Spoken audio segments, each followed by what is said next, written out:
I just was like, I can't, this isn't going to be my life. I just thought, if I don't leave this situation, I'm going to be severely unwell. Lou and I, my wife, we've travelled all over the world. We've done wild swimming adventures all over the world. The Canadian girls were like, what are you doing?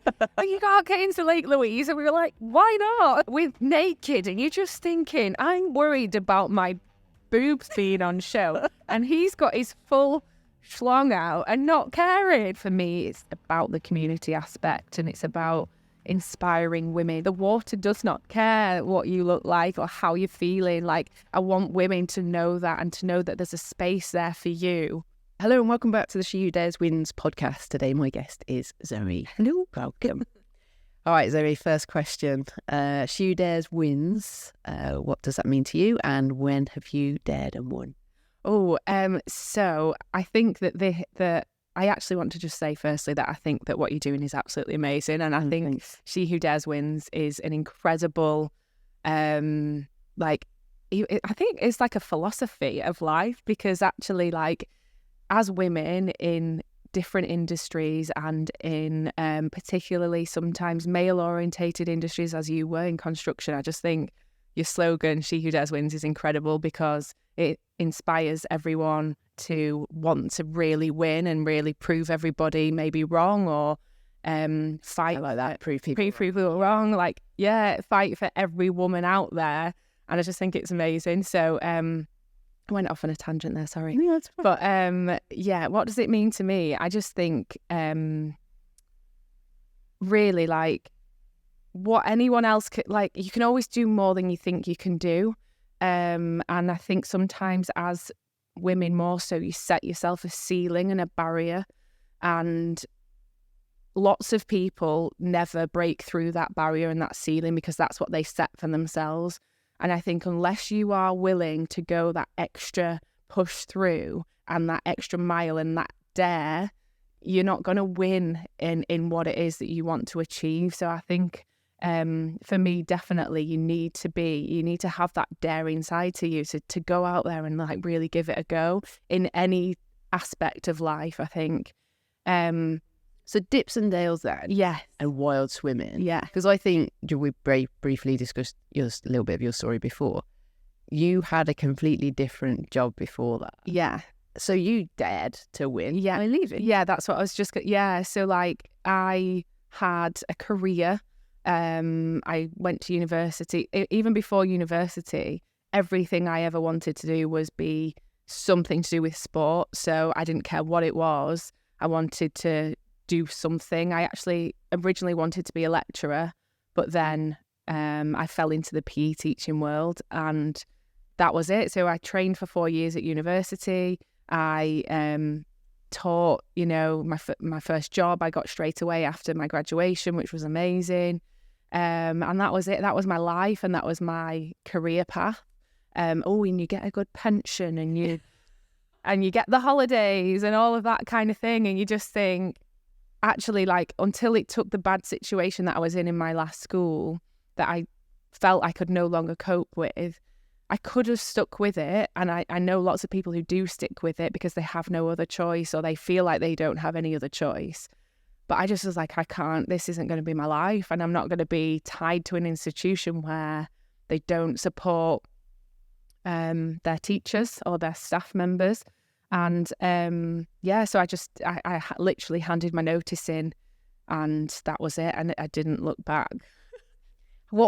That's a massive thing. And I know there'll be so many women out there that perhaps are in jobs that they don't like, and they think, I can't change now. I've invested. It's almost like that you've invested so much of your life in a job and a career. I felt the same with construction. 100%. And then you're like, well, no, I can't make this. What gives me the right to be able to just put that to bed? And it's a really hard transition. 100% it is, yeah. What would you say to someone that's, like, going through that? I think, to be honest, I think every single person has more skills than what they think that they have. So for me, teaching, it's a niche. It's like, it's not a niche, but it's like, I am a teacher, and all I can do is go to school every day and impart my knowledge on these students in sport and physical education and health and well-being, wellness. and that's it. I don't have any other skills. But when you look into your other skills and you map them out on a piece of paper and you're like, actually, I can lead, I can public speak, I can organise, I can deliver, I can arrange groups of people when they're running here, there and everywhere. And you've got so many more skills to what, maybe you originally thought. And I think it's the same for people in other jobs and other career paths. If you are not happy, you need to make a change. And if you can't make a change in the job that you're in, by tweaking it and maybe having a development within the organisation you're in, you need to get out of it because you'll be so unhappy. And at the end of the day, it's your life and your happiness and, the people around you, it's their happiness. Because I was so miserable. I was like literally in tears every single day, and I'm not really a cryy kind of person. I'm quite an upbeat, get on with it. And that's another thing, actually. I think some people might think, oh, you just ran away, and this is what I was telling myself, or you're running away, or you're not dealing with it head on. And I did try my best to deal with the situation, but it wasn't really getting anywhere. And I just thought, if I don't leave this situation, I'm going to be severely unwell. And I just think, just making that step is the first, hurdle. And once you've done that, that's it. And you have to then make something else work. If you're not, if you're not financially supported by a partner or anything like that, you have to make something else work. And that's when sometimes the best situations arise, because you've got to find something to. Yes, your hand is forced. It's that dropping off the cliff. Yeah. But actually, when you drop off, you realise that there is a bit of a safety net in that you will make something happen. Yeah. Either that or you'll find another career, another safety net. Yeah. So what came first then? The Dippendales, the community company, or wild swimming? So wild swimming I've always done. So sometimes I kick myself that when I was maybe a bit younger, or even through lockdown, I think the rise in these influencers came because everyone was at home all day just scrolling. Mm-hmm. So while I was creating reels and videos for school and their Instagram page for that, I could have been creating content for Lou and I, my wife, we've travelled all over the world. We've done wild swimming adventures all over the world. And I just didn't ever document them, because why would I document them? No one wants to see that. And I think sometimes as well in this business with the Dippendales Co, some people are a bit like, oh, she's just a new business that's just popped up. And actually, they don't see the 30 years previous of wild swimming, which growing up by the seaside and near the Lake District, I've always been jumping in lakes and jumping off jetties and all sorts of things. And you just didn't class it as wild swimming or really something that would benefit my mental health. It was something I just did. And it wasn't until actually the situation that was happening in the school, I got a little tub in the back garden, and the cold water of that, when I started researching more about the science behind it and the benefits, I was like, oh my God, I've been doing this all my life, but I didn't actually click that it was something that really, really does benefit people. And it has all these different amazing things to it that I just took for granted almost. Mm. So the wild swimming definitely came first. So like wherever we were in the world, I'd say to Lou, come on, let's jump in this glacial lake somewhere, and it's absolutely freezing. Or like I remember we were in Canada with some friends. I used to work in a Canadian international school, which I absolutely loved, in the UAE. So we had lots of Canadian friends, so we went to visit them.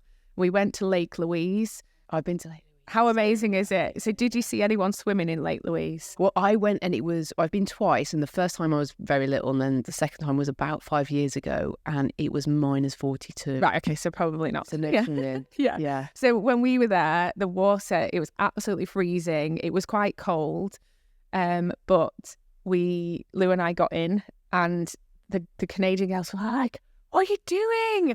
You can't get into Lake Louise. And we were like, why not? There's no signs to say we can't, as if we wouldn't get in anyway. And it's just like, we just did that, and like I think other people were just a bit like, what are these crazies doing in our knickers and sports bras, just like swimming in Lake Louise? And then it was so cold. So yeah, I've always done that. Yeah. So what's, like you say, Canada, where else has been like a real, because I see these things on Instagram, and the one of the big like appealing things for me is the views. Yeah. Like even Lake District, like what we have on our doorstep sometimes is overlooked. 100%. And I was chatting to Gilly, who's been on a previous podcast, which by the time this comes out would have also been out, and she was explaining the importance of just getting in, whether that's in your back garden or elsewhere. And then I was like, I know, but there are some, like, you know, picturesque places where you're just miles away from anywhere. So you've been around the world. Where's your favourite wild swimming spot? Oh, do you know what? There's so many, but I think one place that really comes to mind, and it's not necessarily because it's one of the best or most Instagrammable places in the world, but one of my friends lives in Munich, and we used to go and visit her quite often in the holidays when I was teaching. And there was this particular lake in Bavaria, crystal clear, like freezing glacial lake. So even in summer, it's very cold. And we went there, I think it was for New Year. So we drove round the mountains and found this lake, and Lucy, our friend, showed us it. And we kind of broke into like somebody's deck. So it was it was a lake house, but someone clearly wasn't using it. So we kind of broke onto their deck and just sat and looked out at this lake. And I was just like, this is incredible. Like, I want to live here. Like the mountains and the snow and the colour of the water. And I was just like, I want to get in. And they were we were a bit worried to get in because we were on someone else's deck. We'd broken in kind of thing. And it was a bit like, we can't do it. And I just can kick myself for we didn't get in. Okay. At this particular spot. We did round the corner at the opposite side where there was a bay, but I wanted to get in off this deck. I wanted to jump in. And we went back last year in the summer, and the same lake house was there. We went to find it, Lou and I, and again we broke onto this deck, and I was just like, I'm doing it. Stripped off, got in, and I was just absolutely buzzing that all those years later it was still there. We found it, and I got to swim in this gorgeous place. So that is one of my favourites. And also there was this place in the Dolomites in Italy. When Lou and I first got together, I was working in Spain as a teacher, and I didn't get paid very well. I literally had nothing to my name. Like I literally lived off nothing. And we took a road trip to Italy, and there was we were driving down the through the mountains, and we saw this gorgeous, incredible lake, and it was just stunning. And I just was like, this is just me. This is what I want to do for my life.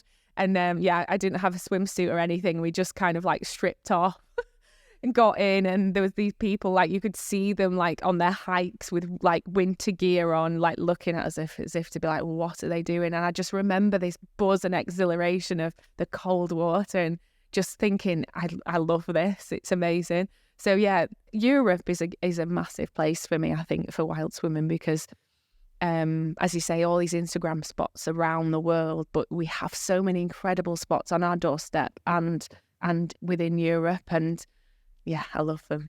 Yeah. My first experience was a couple of weeks ago, because I was like, if I'm going to go and do this, I need like a little taster. And we were at this bar, I don't know, somewhere about an hour away from here, and there was an outdoor pool that was for cold water swimming. And I was like, why would anyone in the world do this? But when I got out, I mean, speaking to Jilly, she was like, you did it all wrong in the nicest way you want to put, like, yeah. But when I got out, the rush, I said to her, like, when they say it's like the same as having cocaine, I guess. Never tried it, wouldn't know. Yeah. Mum. But it lasts for like all day, and I was buzzing after it. I was like, I can now see why this has, and you, like, I scroll through your Instagram, the community is so strong for this. Would you call it a sport, or would you call it activity. Yeah, an activity. I actually think it is a community in itself. The wild swimming. I know it probably could be a sport, you know, if you're an ice swimmer or if you're something like that, channel swimmer. But that's technically, for me, not wild swimming. That's more competition based or open water swimming. But yeah, wild swimming is ginormous, and the community aspect of it is just mind blowing. Yeah, I got a friend whose mom, who is, I think, believe in 60s, maybe even 70s, who literally just goes to a friend's farm who's got a lake, and they just get in pretty much every day. And I'm like, this is cool. Yeah. This is, you know. Yeah. Oh, I'd love that. Invite me, please, if you're watching. I literally am like pinning everything on Instagram. Like, there's good. I just need to get there. All right, so cool. So Dippendales Co. How did that start? Was that like a quick transition from coming off the cliff of teaching? How did that get to where it is now, and what is it now? So it was kind of in the background of when I was teaching. We started, there was a group, 3 of us that started a company based in activewear. And I dared and introduced swimming costumes. So I sourced, designed and found a manufacturer who had recycled plastic bottles as materials, really great quality stuff. And I was like, I'm going to do this. So I sourced these costumes. The other 2 were a bit like, it's not going to work. Like, no one's going to buy them. And quickly it became our top selling product. And not only that, I didn't want to just be a business that just dished out products, high turnover of stuff, and really bad for the environment, fast fashion. I just didn't ever want that. I wanted the community side of what it was that, you know, we were trying to create. And eventually, fast forward, we transitioned into the Dippendales Co. as it is today. Well, not really as it is today. This was going back maybe a year now. And yeah, we split companies. I took over the Dippendales Co. as on my own. And I think it's very difficult to do that again. Like, it's another step away from a safety net of having other people in the business with you to guide in decisions and help in decisions. And now it's all on me.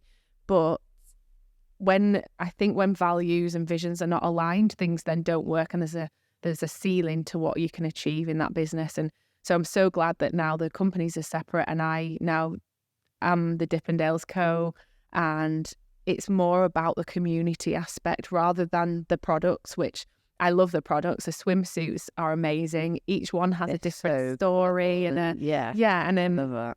Have been designed because of experiences maybe that I've had. So like the shell suit, we've got a Don't Be Shellfish. Like, I was once sat on a beach in Cape Cod, like years and years ago when I went traveling, and I was sat on this beach and I just picked up like all these shells in my hand, and I remember like looking at them thinking, wow, like this earth is amazing. And so like that inspiration for the shell suit came from me sat trying to look for whales on this beach in Provincetown in near Cape Cod, and just like thinking, you know, I was a teacher at the time, and I didn't ever have that thought that I was going to do something like this. So they've all got a different story, and I love developing the costumes and things like that. There's more big ideas for them, but for me it's about the community aspect, and it's about inspiring women to not care what they look like in a swimsuit or a bikini, or the water does not care what you look like or how you're feeling. Like, I want women to know that, and to know that there's a space there for you whenever you want it. And that's, I think, being younger and doing wild swimming, I didn't ever really fully understand the benefits, as I said before. But if younger people start to learn the benefits as they get older, they have that tool with them for life. Whereas some people are just coming to wild swimming and cold water dipping now in their 40s, 50s, 60s. And they're like, wow, this is amazing. It's mind blowing. But if we'd have been given the tools to that, maybe in teenage years and up, imagine how you would have attacked life differently. Yeah. I think. Yeah. Mental health. And yeah, I think it is you know, I've got 2 young boys, and I do think, what is the future going to be like for them with games consoles and getting outside has dramatically reduced for 100%. and yet mental health issues has gone through Increased, the roof. So, you know, I'm pretty sure, I mean, I went to an all-girls school and we went to this like army camp. Just looking back on it now, it's pretty horrific, but was, you know, it was good. And there was getting to lake and build a raft. Those kind of things don't seem to exist anymore. It's like they are so much more important at building skills when you do activities like that than sat in a classroom being kind of spoon-fed. 100%. And I think one of the things I always think about is where, you know, when like the reservoirs freeze over or the canals freeze over and kids go onto the ice and somebody ends up falling through and there's tragedies. I think if education starts younger about the benefits of cold water dipping and not necessarily, I mean, let's be honest, I ran across frozen things before and I've done silly things when I was younger, and I think like that they are really one-off circumstances where there's tragedies happen. But if you teach kids how to control their breathing and prepare their body and to embrace outdoors and nature in a safe way, then I think that would maybe prevent these things from happening. And like, I'd look as an ex-teacher head, I'd love for someone, not me, to create a almost like a series of seminars that you can go into schools and teach kids and give them a go. Let them have a go in a cold water pod. I know that would never happen, health and safety and, you know, all of that. And but give them a go and feel what it feels like and tell them the risks, but the benefits and the all of that. So I think I've gone off a tangent there, I guess. But are there any other countries? I know Finland, Switzerland, not Sweden. This is innate; it's in their culture. It's massive, yeah. Like, is there an age at which it starts, or is it just no? It literally. So, like, even in Scandinavia, like kids are left outside in the hall to sleep. I thought it was a joke. No, it's somebody's left a baby outside the door. Yeah, because they are getting used to then so many other elements, and it's a natural environment for that baby to sleep in. Obviously, they're nice and toasty warm in what they're wearing, but yeah, they're exposed to the cold, which then builds their tolerance for later life. So yeah, in particularly Scandinavia and lots of Eastern European countries, they literally do this all their life. So for us, it's like, and even like the sauna thing, going off on a tangent, saunas, like naked saunas in Europe and Scandinavia, like are a thing. Like it's just normal. But for us, it's like, oh my God, I have to get naked. I have to sit here naked with a man's willy looking at me. And then like, do you know what I mean? So I'm sat like this, real prudish, British. And you just think, get over it. It's so good for you. Why are we so prudish? Like, what's wrong with us? And I relate 100% because we went skiing. There was a big group of us that used to go skiing every year, and things got crazy. And we were staying in an Austrian hotel, and there were Germans, obviously. And we went down. We were like, well, let's go use the pool and the sauna. And we got into the sauna, and it said no clothes, or I think you could choose. So obviously, being British, we went in everything except a coat and hat. Yeah. And I remember we sat there. We were giggling like small children, and I'm like we're adults. Yeah. And they don't. The Europeans just it's not. It doesn't even come over them as a thought. They're just chatting away. And we were just overcome with emotion, and we had to get out. I remember saying to my friend, it was when this big German guy got up, and there was the imprint of his like nads, and we were just like, that's awkward. Yeah. But you're right. Why have, and actually a friend of mine who is also German, she used to work with my husband, she used to have like naked Fridays. She's like, on Friday I have naked Friday where I just walk around my apartment naked, and we were like, yeah, I mean, she did live in Leeds City Centre, so I was like, probably not advisable. But I mean, she's kind of the cracking figure, and she was a lovely girl. But yeah, why are British were just so mollycoddled? It's. I once went to this. A few years ago, I went to Finland, and it was one of the oldest saunas ever found or whatever. So I went to it, and it had this wooden diving platform into a lake. So you'd go in the sauna and then you can jump into this lake from this diving platform. But it was a naked sauna for most of the people. So, but I was like, I just can't do it. I was like, I think I was like 21 or something, sat in this, and it was quite a big room sauna. So all of these people are obviously naked. There was me and 2 friends who were traveling together, and like we couldn't look at each other, and your shoulders are going because you're laughing. And it's like, what are you doing? And then like, so you'd spend say 10 minutes in the sauna, and then you'd go and get in the lake and keep doing it as like a Nordic cycle. And these people dive. So not only are they proficient in performing the best dive you've ever seen in the world, their bits are like flying up in the air. So I was just overcome with like, this naked.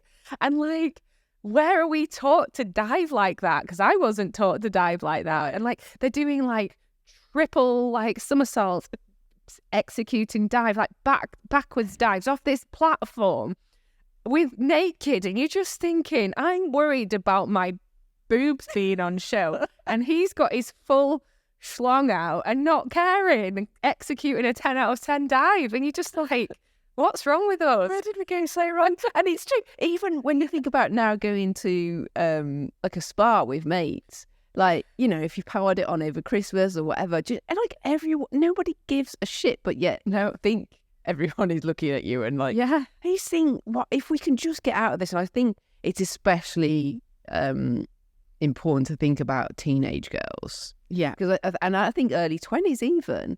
You know, I think you get to a certain age, like my age, I'm 40 this year, and I don't give a shit anymore. But there is that huge part of your life where you should be out enjoying, you know, what you have, because actually things go south pretty quick. Yeah, post 40. So if you're 20 and you're looking at this, and you're great as you are, they're naked. Be naked. Run through the forest, hug a tree naked. You won't ever get it back again. Like, you won't look like that again. No, do it. I just wanted to take a moment to say a massive thank you to this week's episode sponsor, Extra Tough Boots. Discover the resilience of Extra Tough Boots, where top-notch quality meets unparalleled comfort. Born on the wild seas of Alaska almost 75 years ago, Extra Tough range of 100% waterproof footwear has established itself as the go-to brand for durable and reliable footwear. Trusted by commercial fishermen, pro surfers, ice water swimmers and outdoor enthusiasts alike, Extra Tough boots truly are Alaskan proven, built for all. I too can personally say that Extra Tough boots are awesome. My experience of wearing them is just ultimate comfort, and they truly can be put to the test in the outdoor environment. So head on over to the Extra Tough website at www.extratough.co.uk and use the promo code 24 She Who Dares Wins 25 for 25% off site-wide. That's incredible. Thank you, Extra Tough. Now let's get back to the show. Yeah, I used to work with these 2 25-year-olds, and I was literally like, you're in the prime of your life. And I just felt like such a grandma. But I was just so, like, when I was 25, I remember I was just like, I looked great. I felt great. Like, I didn't really have much money, but it didn't matter. And I was just like, you're there. You're at 25. Like, you're awesome. Like, you're so powerful. You can change your life at any stage. You can do whatever you want. Like, I think university life, like, you don't really know what you're doing. You don't know I didn't have a clue. I was just coasting by. And even the first few years of your first job, you don't really still have a clue what you're doing. But like, when you're like 25, you're like, oh, I'm a bit more ballsy now and a bit. So I was like, yeah, you're the prime of your life. Yeah. 25. It's perfect. Like, you heard it here first. I'll go back there. Yeah. Oh, in an absolute second. Yeah. As I was just thinking back to, we went to Japan once with, my husband was doing a conference out there, and they're the same, but they have quite a lot of strict rules. Like, you can't go in if you've got a tattoo. And I remember reading the list outside the sauna, and I actually just went, screw this, I'll just go in the pool. Like, I literally can't get to them. But they're the same. Like, yes, it's part of the culture. Yeah. And I love the fact in Finland as well that we had a hotel room. We went to Levi and stayed at the Ice Hotel, which is another crazy story. Like, I can briefly get you into that. So I was like, we'll go to the Ice Hotel. So we turned up, and the woman was like, okay, so this is the last day of the season. Like, next week it comes down, or they just let it melt. And she was like, you're the only people staying here tonight. So I was like, what? She was like, yeah, so you can just have whatever room you want. So we ended up having the honeymoon suite at the Ice Hotel. Oh my God. And they literally, it was this woman and her husband, and then some friends came over, and it's like in the middle of nowhere. Yeah. So we came back from this ice, like, lake walk. And she was like, yes, you've just got the whole hotel to yourself. You have a honeymoon suite, which is this big ice bed. It was with it was so cool. My husband was like, oh my God, why'd you always get into this? So like the bar, there was no one manning the bar or anything. It literally was. It was like a horror movie, actually, because you could hear the ice creaking. There was no one else in there. And she literally was like, well, if you need to come out, if you don't like it, you get too cold, you can come out into this little warm room that we have that's connected to, I guess, where you would eat your dinner in the warm part of the hotel. And then they turned all the lights off, and they obviously went somewhere to live. And we were just inside the hotel, like, oh my God. And we got into bed. You know what it's like when you do anything cold. You get all wrapped up, like hoodie on. We were literally like this in the sleeping bags. And then I was like, I need a wee. So I was like legging it through this ice hotel in my pajamas here and get to the toilet. And I said to Tom afterwards, I was like, we will never experience. I don't think there's probably, I mean, they might be able to say, but yeah, if you're going to book the ice hotel, people, book it on the last day of the season. I'm going to do that now. Because potentially you could be the only ones in there. And it was amazing, like the best experience. Yeah, you'll never get that again. That's incredible. Yeah. Right, I'm doing it, booking it. But then when we went back to the hotel, so we booked a hotel pre and then post that. And I was amazed that, you know, every hotel room has a sauna, and it's just there. It's part of... Yeah, it is part of their life. And also, I do a lot of like sauna and cold water therapy as well. So I absolutely love it. I'd love a sauna in my house, but just not yet. But I think book what up to. Yeah. Oh, amazing. So how have you've got this amazing community, and you introduce people into wild swimming, the swimwear stuff. Yeah. Like, where do you want to take this? Like, what? I know. Gosh, it's such a tough question, because I think where I am right now is amazing. I'm really grateful for the community. And the biggest thing for me now is the retreats and the events. So we do wild swimming and hiking retreats, day events, meetup events, and I think that is incredible. But that's for people who can afford to come on those events, or people who maybe work part-time. And if I do an event on a Monday, sometimes I'm thinking, why am I doing it on a Monday? No one's going to come. Then it sells out and you're like, oh my God, this is insane. But for people who work full-time, or who've got kids, or who have got really busy, hectic lives, who can't do that, or maybe can't afford to come on a retreat, I'd love to set up some kind of foundation or a charity where I can give bursaries to people who then would really benefit from coming on one of our weekends, but just can't quite afford it. That is a goal and a dream for me, to be able to do that. I have no idea how to do it or how to set up a charity, but I'd love to do that. And yeah, keep growing the retreats and the events. And I'd love to do some kind of like Finland, Norway, like Arctic Circle retreat where it's based around the cold water and the saunas and all of that. There are companies out there that do that, but I think what's kind of slightly different about us at the minute, because we're still very small, like Lou, my wife, and I, we run the retreats together, so it's a very personal experience, I guess, because we are cooking, we are doing the itinerary, we're leading, we're doing everything. We don't outsource our coaching yet, just because we're not there and we don't need it. So I think, there's a very different experience, I think, if you come on one of our events or retreats, just because it's run by the people you see in the business. And then I'd also love to develop the swimwear. I'd love to manufacture in the UK. That would be incredible.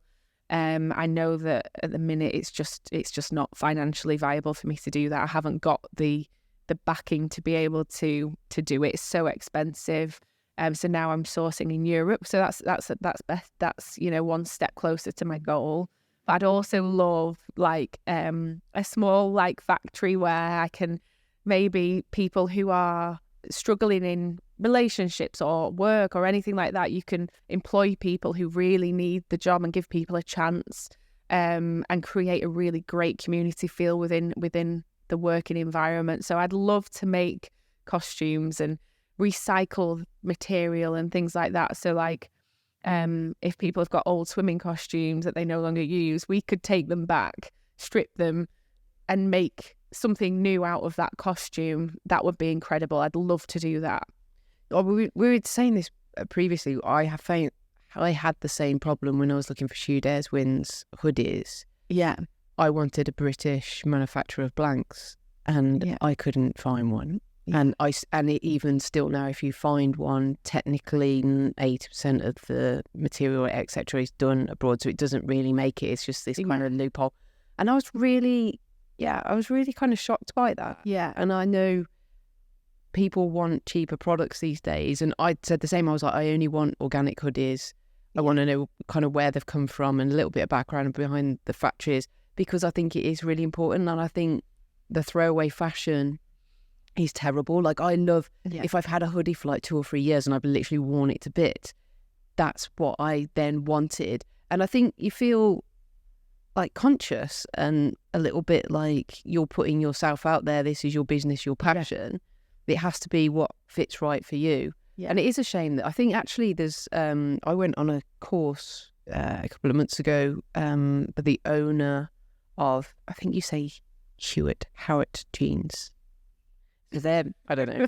So he used to own a company called Howie's, which were fascinating. And that was kind of like an outdoor adventure company. And he now runs a British manufacturer. Actually, they were on a TV show not so long ago. And they manufacture jeans in the UK. And what they did is they opened up an old Welsh factory where they used to manufacture jeans, and they brought it all back in. And it's fascinating. Love that. Yeah, the jeans are expensive. This is the hard thing. And there's this thing when people say to me, they were like, oh, you know, stuff's so expensive. And I'm like, okay, but it is expensive, but hopefully it's going to last you. Yeah.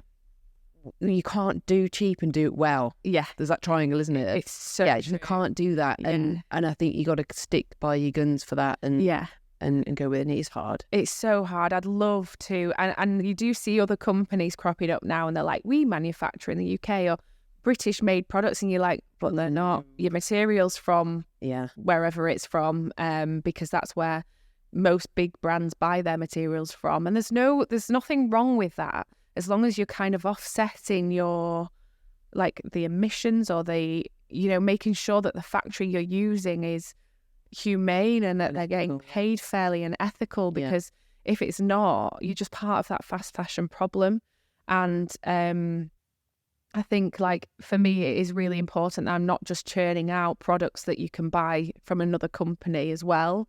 And that's what the other business was. Like, you could put you can't just take something and stick a logo on it and say that you've made that or that you've designed it, because you haven't.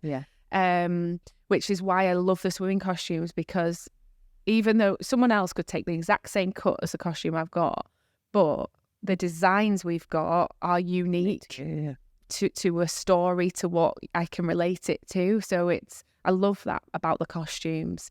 But like the hoodies, I love them. I'd love to be able to, as you say, like have them in the UK, but unfortunately it's just so expensive, and then your cost goes up, and other companies are doing them at a third of the price of what you are, and you're like, that's because they're not, now, and they're buying thousands. It really was a part. I mean, I started up the kind of clothing side to Shoe Dares during COVID, and I learned so much about an industry that actually I had very little knowledge on before, and it's interesting, but it is frightening as well. Yeah, I mean, I'd love to know more. I'd love to have a background in, knowing all of these things, but I'm just learning as I go, and I think you make mistakes, but you can always try better next time and really try your best. And I think there are companies who maybe who say that they have got the eco and the sustainable mission, but actually haven't.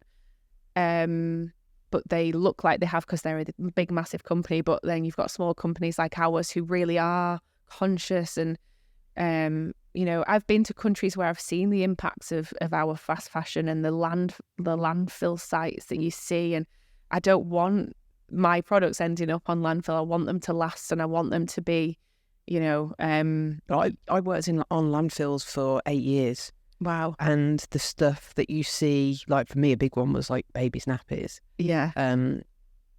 But the clothing is a huge. Well, did you see, there's a guy that I follow on Instagram, I can't now remember his name. I want to say he's Brett or Brad or something like that. And basically what they did, there's some, I don't know if it's Zara or H&M. And they have these clothing bins as you go into the shops. And they're like recycle. Zara, yeah. I've seen that, yeah. So they put them in there, but they put an air tag in them. And it ended up in a landfill site in like Indonesia somewhere. So they're not actually recycling the clothes or upcycling them, as they say. It just ended up in a landfill over the other side of the world. So yeah, I'll send you the link to that, to the podcast. It was on a podcast, but he did a snippet of it on his Instagram, and I was just so shocked. They can say you're doing this, but actually behind the scenes, it is. Yeah, it's scary, isn't it? Especially big corporations, and then they say, "Oh, we didn't realise, and we'll look into that." And you're like, "No, there's money behind it. That's where it's come from." Yeah, cool. Well, just going back to the charity side of things, that's something you want to get. You know, like we were talking about children, and then people that are coming into wild swimming, perhaps later on in life. And are you finding that people are finding it because they kind of sorting out doing it? Is there a brink of mental health? Like, is that a big thing, or is it just a general interest? I mean, I know, having chat to people that do it, that have said they've swam with other people and how it's turned their life around. Yeah. I'm guessing you see that with lots of people that come and swim with you. Yeah. You know, what advice would you say to anyone that's kind of thinking, I quite maybe want to give that a go? Yeah. I do think that particularly since COVID, it's blown up. I think it was always there before, and the community side was there before, but COVID definitely blew up this community, because you could go in your hour a day, whatever it was, you could go, and one thing you could do is get into your local river or the local lake or something like that, in small groups. And I think then the communities really did build up from COVID. And I think that so now it's much more, and I think Instagram has really blown up massively. So it's much more visible now that the community aspect is massive. So people see it from, their friends and things like that, and then want to give it a go.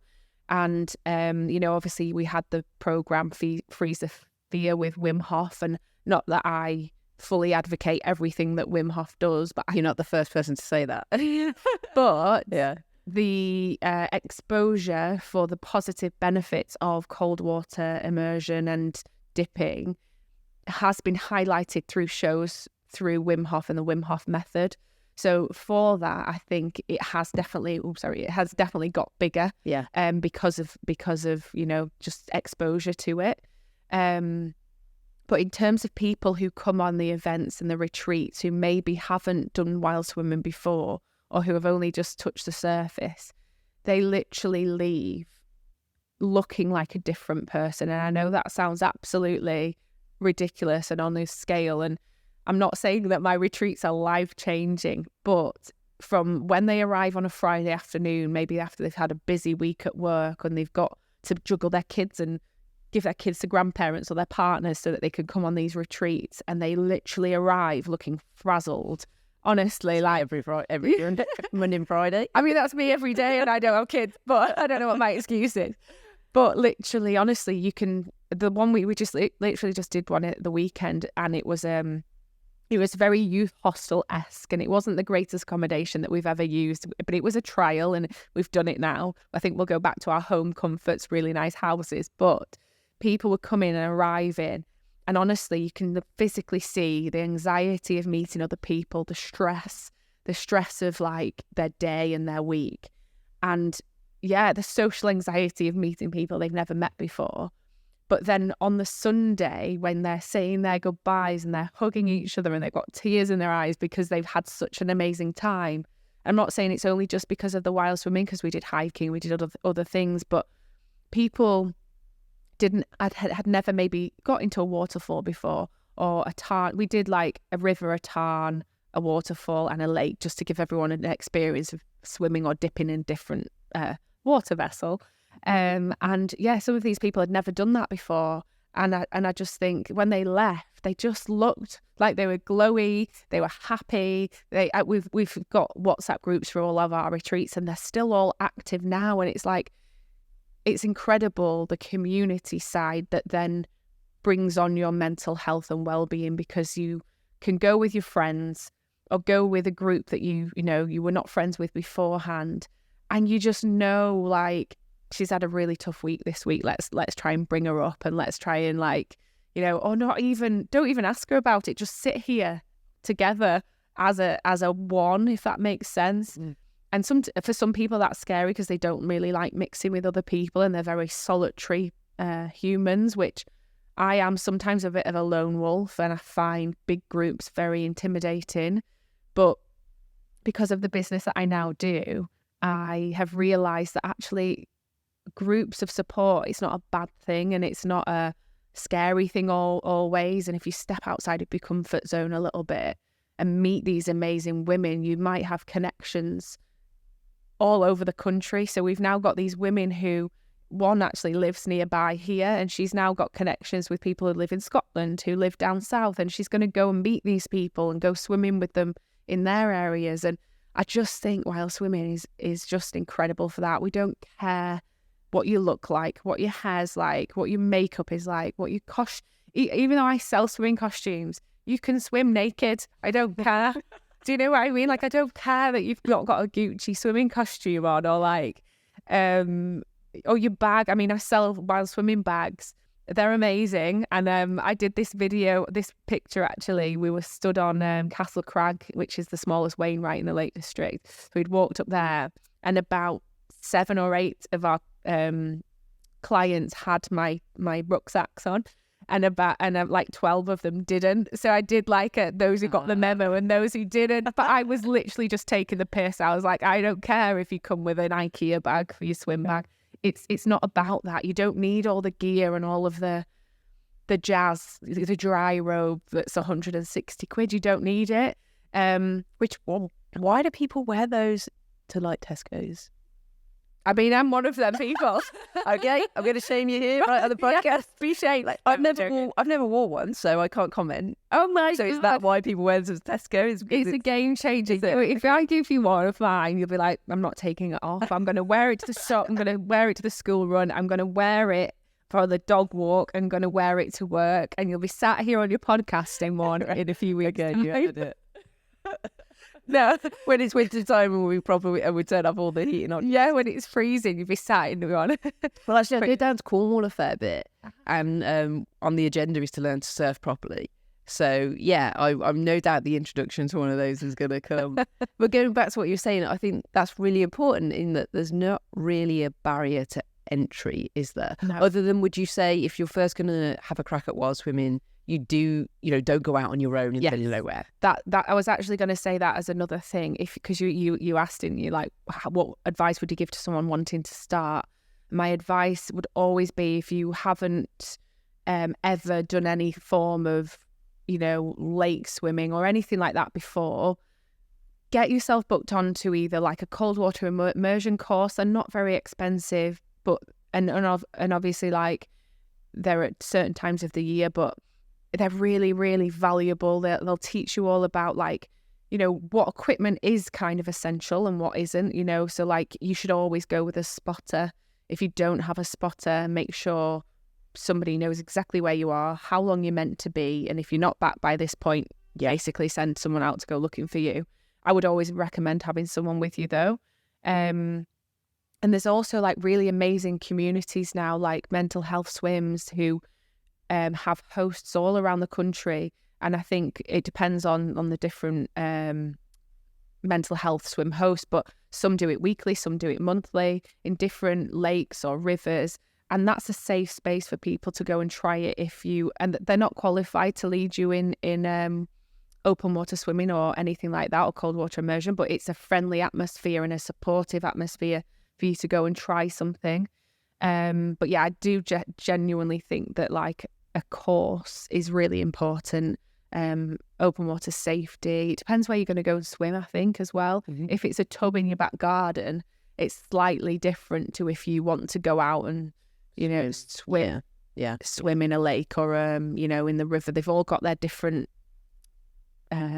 barriers or different dangers, I think. Yeah, barriers to it. Yeah. I think that I can hear a buzzing. Like, how unprofessional is that word? No, it's not at all.